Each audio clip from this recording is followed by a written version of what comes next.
Yo, welcome to the 4F podcast, Faith, Family, Fitness, Finance. And today I'm with my business partner, Rashid. Going on, everybody. I'm going to be talking to Rashid and asking him some questions about him scaling his Turo business, how to scale, some tips and tricks on what to look out for with expenses, and just the right kind of mindset you need to have whenever you're growing a small business. Yeah. So first things first, Rashid, do you kind of want to give a little bit of background to what you've been up to with your Turo business? Yeah. So I'm at the point now with it. It's time to expand. I have 3 cars now. Mm-hmm. I've started this you honestly put me on it. Because you started with your Tesla. I got the game for you. I said, okay, let me go ahead and get started. So at first, I was just doing it as a side hustle. I was like, when I got that first car, I was like, okay, this is the way I can pay my car off. Yeah. I don't have to pay the payment. Mm-hmm. But now I'm looking at it like, okay, I can make some money off of this. It's levels to this. You can make money. You're having someone else pay off your car. Yeah, so I pay off your car for you. Yeah. But it's also money to be made. Mm-hmm. So I said, okay, now that I got my feet in the ground, I understand how this business is going, I can start expanding and scaling up and adding more cars. Yeah. So, from me, like being around you, Tony with his and all that, that's just giving me all the game I need to scale up on my own stuff too. So, with scaling, that's where I'm at now. It's like it's a lot of different things in between that. Like it can get you can mess up while scaling. You can scale up too quick, and also you can scale up with like too many finance cards because I also realized that the finance cards rent for the same amount as the cash cards do. So honestly, what I do think, like if you're gonna scale a Turo business, and if I were to do it if I had like the capital and do it again from scratch, I would do like the same thing that you and Tony would do. You get cars for like $6,000 or something like that. Some that can easily get paid off quicker, so you can get the more cash flow. See, the thing is, when you have a lot of $30,000 or $40,000 cars, just think about how many you're gonna be paying them off for like 2-3 years. Like you can pay them aggressively all you want to. It's still gonna be like at least 3 or 4 years of you having that. So absolutely, your profits are gonna be eaten up by that car loan and the insurance and all that kind of stuff. And also it's a lot of, like I said, it's a lot of layers to it because insurance is a big problem with that. Bro, I've been waking up every day, that's on my mind. Insurance. So I'm like, how do I manage insurance? How do I get this stuff cheaper? Yeah. Because the thing is, like, I don't know why, but I don't get the whole insurance game. I think it's a scam.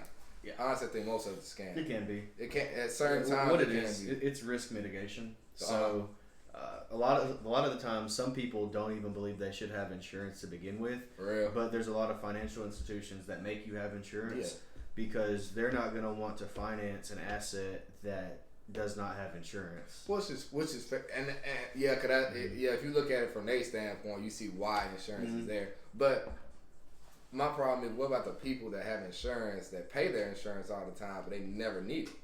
Should they get their money back at some point? Well, what happens is they actually get lower rates.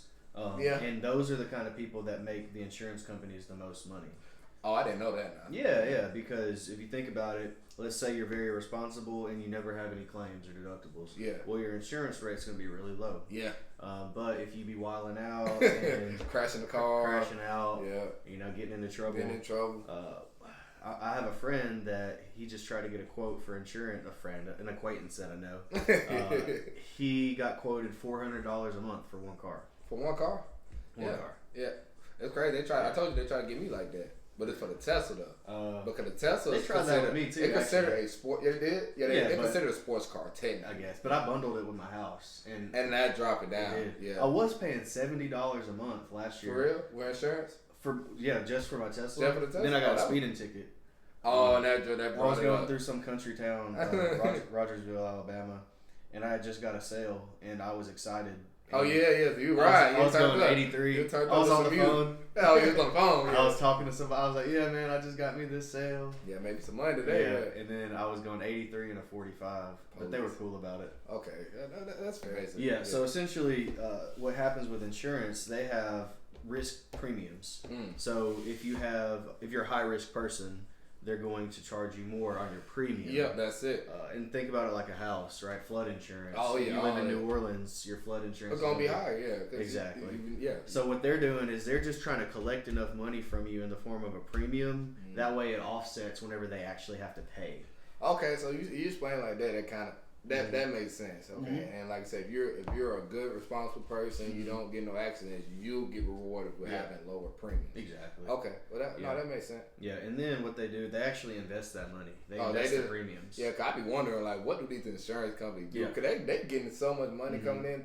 Like it's a lot of money flowing into insurance, billions of dollars. Yeah. Yeah, they invest it in money market, in the stock market. Oh, that's what we. And then they make sure that their operating expenses, like their employee expense, everything like that, is just a small amount of their total profit.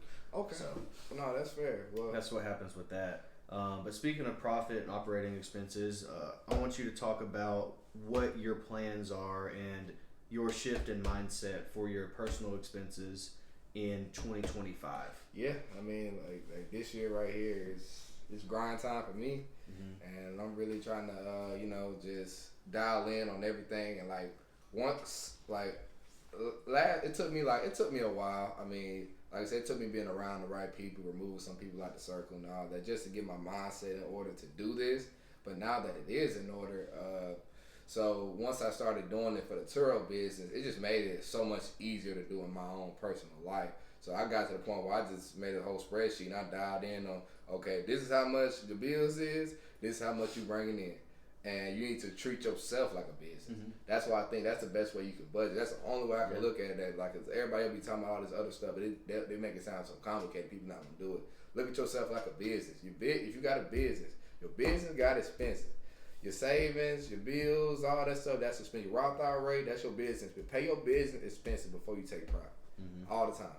So if you can do that in your personal life, you'll be much further ahead. Cause some people like it's crazy because I know it's a Dave Ramsey quote. A lot of people only got $1,000 in their savings account. Like it's crazy. Yeah. Why you don't have $1,000? Yeah. It's so easy because average people. You make enough money to save $1,000. Yeah. Bro. Well, one thing that people do is they keep everything in their checking and then they spend what's in their checking account. Yeah. Versus sending money automatically to a different account, like a savings money that you're not going to be able to see on a daily basis. Yep, because if you got it all in your that is true. If you got it all in your checking, you're gonna probably spend all of it because it's all there. Like instead of, because I know it's like what I know Josh do this too.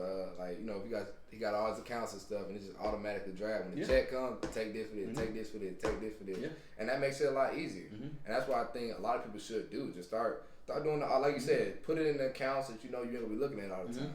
And then after that, whatever left in there, that could be the money that you spend. But you need to have all that stuff straightened out because that's how you get ahead of the game. Yeah. Like you actually want to save. Like saving money is not hard. It is an income thing too. Like you do have to go make more money.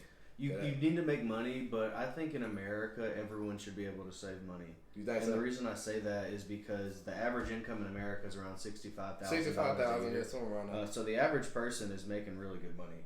That's not, it's not bad actually. $65,000. No, that's really good. Yeah. And it's really a mindset thing. Yeah. I really do think that the reason why most people don't save is not because of the economy. It's not because they got dealt a bad hand or whatever. It's really just a mindset thing. It's because it is a mindset. People have such high standards of living here. Like, think about some of the poorest people you know. Yeah. They wear the nicest clothes. All the time. Some of the richest people I know. You think it's ignorance though? It's a bit of ignorance, but it's also a bit of flexing and being a false person and trying to look like you are more than you really are. Yeah. Think about young men that are around our age. They all flexing, bro. They're all flexing. If you ever go out to the bar. Yeah. And you look around and you're walking around downtown, you see young men that their net worth is probably like negative $50,000. Bro, the average net worth of a 25-year-old is $8,000, and that's actually really high because of a few outliers. Yeah. So like, there's a few like wealthy 25-year-olds that brings that number that up. You take out like the top 5%, and the average net worth of a 25-year-old is like negative $20K. Oh my God. And it's because people in our age group, we go get into $40,000 to $60,000 of student loan debt. Oh, student loan debt. Then we go get a job working 40 hours a week. 40 hours a week, yeah. And then what do they do when they get home? They don't do any extra work. They only work 40 hours. It's like, bro, you got another 40 hours and you actually want to pay off that monkey on your back. That's what I'm saying. You can do it though. Like that's what I'm trying to tell people. You can do it. Like it's not hard to do this. You just gotta have that mindset to go do it. Like you can pay this stuff off. And but people don't want. They want to be lazy. Yeah. But you go do Uber when you get off work. You can. It's so much stuff. Man, and the thing is people are so entitled. Like, bro, there's people. I'm too good for that. Bro, I know really, really wealthy people. Yeah. They deliver groceries on Instacart. They do Uber. Yeah. They do DoorDash. They do all these different hustles. Yeah. Because they know that every extra dollar counts. It does. Because if you think about it like this, if you can make $100 a week extra. Yeah. Whether it be Uber Eats, whether it be whatever you're doing. Any little side hustle. Yeah. You take that $200 a week. Yeah. And then you put that into your retirement account. Yeah. You're gonna have $1 million whenever you're old. That's what in your retirement account. It's just those little increments. But I think, like I said, it's a lot of young people. They don't even think about that. What do they do when they get home? They 2K, Call of Duty. 2K, Call of Duty, just straight video game, bro. They don't. Yeah. I don't know, bro. Like we're entitled. We are entitled. There's an entitlement issue. You think that's across America? It's a cultural issue. It is a cultural issue. One. It sounds kind of harsh, but I don't want to say we need another war. But there's a quote that a lot of y'all probably heard. You probably heard it. Yeah. Hard times create strong men. Strong men create good times. Yeah. Good times create weak men. Weak men create hard times. And it's a loop. And those hard times that those weak men have created, those hard times create strong men. You can actually go back and you look at history.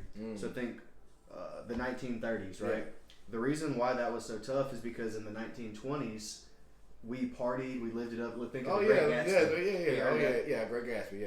We ran it up on our credit card. Ran it up. And then we ran our nation into the dirt. Oh, the 1930s and the 1940s were tough. Yeah. We went to war, all these things. And then those strong men, they created good times in the 50s and the 60s. Yeah. And then those men created rough times. And it's just a big old cycle. Yeah, absolutely. Yeah. Cool. So I got a couple more questions for you today. Okay. So you mentioned treating your personal finances like a business. Yeah. What exactly do you mean by that? What I mean, treating personal finances as a business. It's basically like I was saying, like a business has operating expenses. You don't just take with a business. You can't just all the money that comes in a business. You can't just take that out and say, "Oh, this is my profit." Like you got what I meant by saying, like your personal finance treated like a business. Is the thing is with most people, they don't even with their personal finance, they don't even think about breaking it down or like having you have an overhead, and your overhead is your bills. That rent, that's a part of the overhead. Your car note, that's your overhead. Food. You know, food, credit card payments and stuff like that.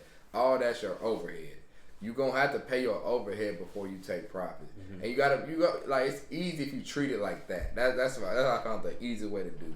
Like I said, once I made a spreadsheet, it just got way easier. Then I also I track what I make every day, like especially with serving. Like I just literally go on there and track what I make every day. Cause I try to say, I'm like, okay, I need to make 1,000 a week. That's my goal. So I've been doing that now. So it works out. So, but yeah, you gotta treat it like a business. Cause if you got a business mind going into it, you know, okay, you know, I gotta you can expand your business too though. Like you can also like do side gigs and stuff like we was talking about to expand your business, put more money in your pocket. But at the same time, like if you are doing that, yeah, just make sure you know, just pay your overhead stuff first before you even take profits and everything like that. Because you can have fun. I ain't telling y'all not to have fun when you're young. Have some fun, but at the same time, that fun should not come until you handle all your overhead.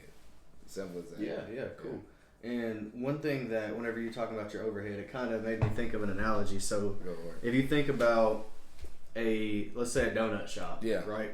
Let's say the donut shop, their overhead consists mainly of their inventory in terms of like flour and all that stuff, and then the rent. Yeah. So a donut shop isn't going to do a beautiful garden in front of their shop if they don't have any flour to make donuts. If they're not if they can't pay their rent, then why in the world would they spruce up with some new paint? So think about, we do that in our lives as people. We are struggling with our basic overhead. But we'll go out